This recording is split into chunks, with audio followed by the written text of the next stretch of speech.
Guess who? It's me. I haven't made a vlog in years, so welcome back, me? Hey, so I thought I would update you guys on things. I just uploaded a video to my main channel, so this is another one of those, if you haven't seen it yet, pause this video and go watch that first, because I'm going to talk about it. Not really too much to talk about in this video, to be honest. It's just a little Mario thing. Oh man, look at that bloom. Flare!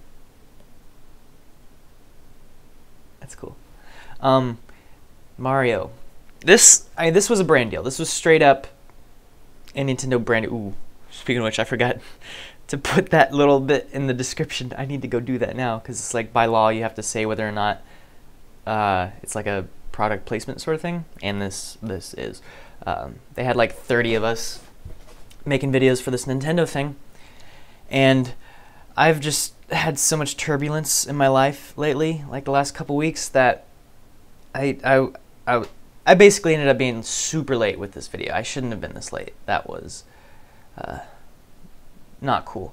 I was supposed to have had it up by Tuesday, and I didn't, just because it was like, at the end of the day, I had to choose, do I upload now and hold to my schedule, and it would be a very subpar video, or do I put the time in required for it? I just unfortunately wasn't able to put time into it every day, so it was just like, ah. I finally got all of it done though, so there's a few things I wish I could have added more. I wish, like, in the second room, I would have had more like bad guys there. Someone was at the door. I would have had more bad guy interaction. I would have actually had the little Cat Mario jump and do like the little spinning thing, then dive and take out a couple bad guys. But yeah, the hardest part about this whole video was actually stabilizing it. Because all the footage that I shot, I literally just kind of like ran and gunned. I runned and gunned. Sorry, I'm getting distracted. I basically just filmed it around my apartment and then like outside. Okay, I gotta get. I don't want to be too shaky. Come on, white balance. Stop being all crazy. Okay. I wish I would have had more time to actually plan out the actual levels. I ended up only putting in 5 minutes of planning for each shot, and like 30 seconds of planning for the last shot, but I had more takes of it because I was having my fiance drive by really close. One time she nearly clipped me with her bumper, because I was like just focusing on the camera, and I look up, I think it was the shot we actually ended up using. I almost got hit by that car. Like, it looks close because it was that close. And because I was like, whoa, okay, I'm gonna have to pay more attention to that, because like I was just looking at the camera, and I look up just as the car's there, and it's like shoof, right by my face. I was like, that could have been bad. So all the shots we did after that, I had a little bit more space. It just wasn't quite as convincing as that first one, so we used the first one. It wasn't the first one. It was like halfway through all the takes, because we had a lot of bad takes, then that take, then a lot of great takes, but they weren't as good as this one. So anyway, tracking. Stabilizing was the hardest thing. Tracking. Okay, yeah, no, tracking was also particularly difficult with this. But the stabilizing, because the DSLRs, and the camera that you have in your pocket on your phone has the same exact sensor. It's called a CMOS sensor, CMOS. And that essentially means like kind of like a scanline scanner sort of thing. Each image is not just a flash in time. Each image is recorded like if you were to just take your printer scanner and just like hold it up and scan a photo, that's essentially what a super slow motion CMOS sensor does. It instead of just like flash, captured a picture, it over the course of like a few milliseconds, it'll record from the top to the bottom of the image. And the reason for that is because you get much better picture quality for the circuitry involved, which is why digital imaging has exploded in the last several years, starting about 6-7 years ago. Because before that, it was all just like, oh, what do they call them? It's not I want to say OCD, but that's not what they're called. That's something different. I can't think of it. I cannot think of the name of it right now. Gosh. But basically they use them a lot in like security camera type footage. It's a lot more analog, and it's a global shutter, so each image is taken at one time. The whole sensor is reading at the same time, as opposed to reading at a slower rate, so you can get a higher data throughput out of the sensor. It's gonna bug me for like the rest of the night about that other lens. Anyway, so what that introduces, that type of sensor where it scans, is that you do have a fraction of a moment in time. And if you're moving during that fraction of a moment of time, things will not be recorded as if they're all just perfectly straight.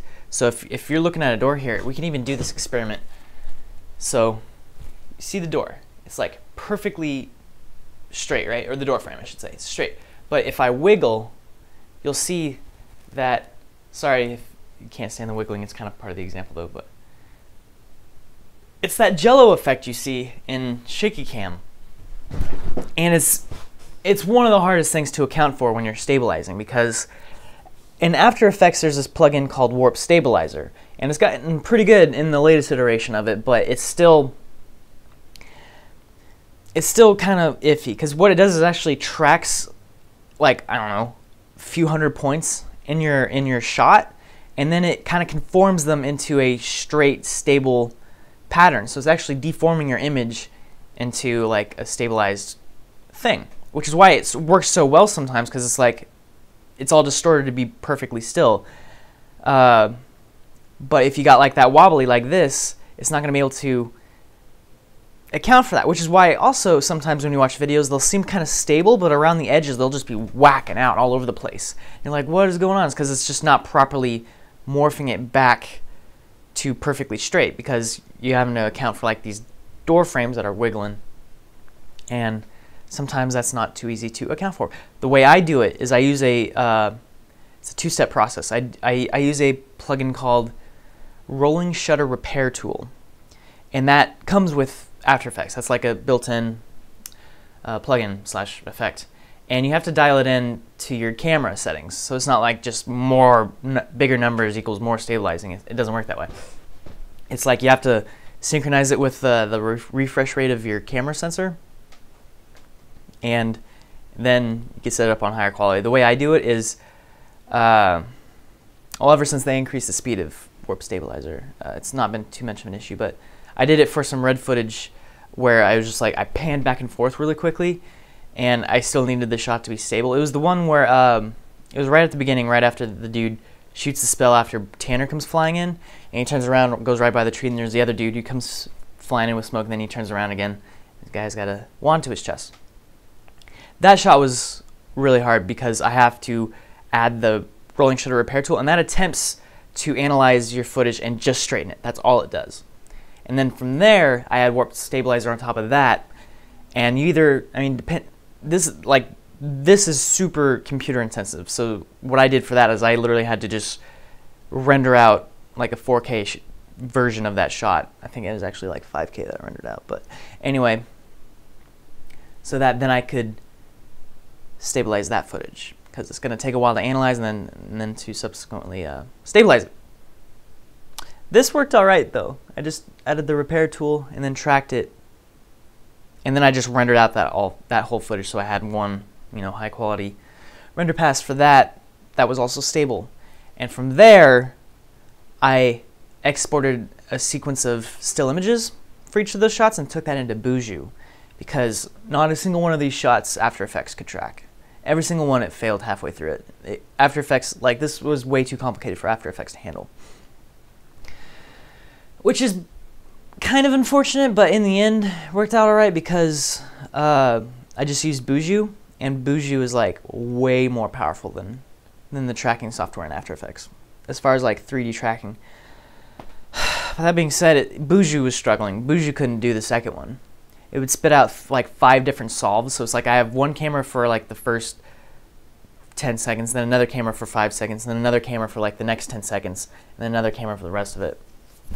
So it's like all these separate cameras that you can't use because it has to be one camera, because it's the way like coordinates work. Coordinates are tied to one specific camera. So you might get your scene all set up for the one camera, but as soon as in your timeline it pops over to the new camera, in comes the new coordinates. So the position of these objects all of a sudden have their coordinates shifted. So it'll all of a sudden appear like they just popped into a new place somewhere completely different. And it could be like a little glitched out in that it might seem that it's like in the wall or whatever, or like away on a different plane. It doesn't actually interact like you would being inside a wall. It just looks like it should be inside of the wall, but it's on top of it. So it's really strange looking. Anyway, yeah, I spent the majority of my time, I pretty much spent an entire day stabilizing and tracking all this stuff. And from there, I added in, just bit by bit, super slowly, all the different things that I needed. So I basically built the level first. I went through all 3 shots and I added all like the pipes, the little blocks, the bad guys, the little platforms. I did the fire last. I didn't do that yet. And then once that was all basically taken care of, then I brought in the 2D sprites, which here's something that took me a minute to figure out. If you've ever used like sprites being like little 2D characters that are just like a single image frame type things, like basically Mario, that's a sprite. That's a 2D sprite. And what I did was I just Googled just like an image sheet of the old characters, and it's just like this, it's not very big, it's not even like a high def image, and it's got like 1,000 characters on it. And so I zoomed that out until literally like the pixels you see of the character, like the squares, are the individual pixels from the photo, because that's all they are. They're pixels. It's like 8-bit pixels. So I lost my train of thought. Right, After Effects likes to try to, when you enlarge it, they don't actually represent each pixel on its own. It's trying to subdivide all these pixels so that it can be smoother when you zoom in or scale up. And that's obviously specifically what I wanted to not have. And the way to get around that, if you're ever doing this and you need to scale up an image and you need those like squares, like almost like a vectorized pixel, flip it into draft mode. Like on the layer specifically, not in your comp. So it's like your character will be scaled up, it'll look all like muddy, and like there should be squares there, but they're all like kind of rounded, so it literally looks like it's like a painting almost-ish, just a very bad one. If you flip that layer into draft mode, it'll just represent the pixels as they are, and you'll get your perfect square Mario. Let's see if I could get an example for you. Okay, so here's what I'm talking about. Hopefully the screen doesn't flicker too much on you, but there's the Mario, right? Let's see if I set the scale down. Right? You kind of get the idea. If I go negative. Oh. See all those characters, and I basically just zoomed in on one of them. But it's in draft mode right now, so as you can see, it's like you got the pixels and all that stuff. However, what After Effects wants to do by default is this thing here. So here's the default. See, it wants to kind of make it look a little muddied. You can see how like the lines are not sharp at all, whereas you can see it's not just, yeah. And then the next option is, this is bilinear interpolation, and the next one is bicubic interpolation. And so it's basically making what it thinks is a more accurate, upscaled version of this super low resolution thing. But if you want that blockiness, just set it back to draft, and you got the blocks no matter how big it is. See that? So even on my screen, it's representing, I don't know how many 100 pixels this is, but this is 1 pixel of the image itself. So yeah. Oh, and how I actually did the animation is I set a mask. Well, first I use this extract plugin, and I just bring in the top of it ever so slightly, which basically just cuts out all the white. So you can see how there's now a checkerboard in the background. that means it's transparent there as opposed to just white. So it's like, see the transparency? And then I set this mask, turn that back on. Voila. And then I just have several different versions of this, turning on different layers. I obviously turn the ones underneath it off. Yeah, that's about it. As for the fire in the grill, when he goes walking by all the flames, that came out better than I was expecting it to, because I was originally trying to use just particular to make some fake looking fire just to have something there.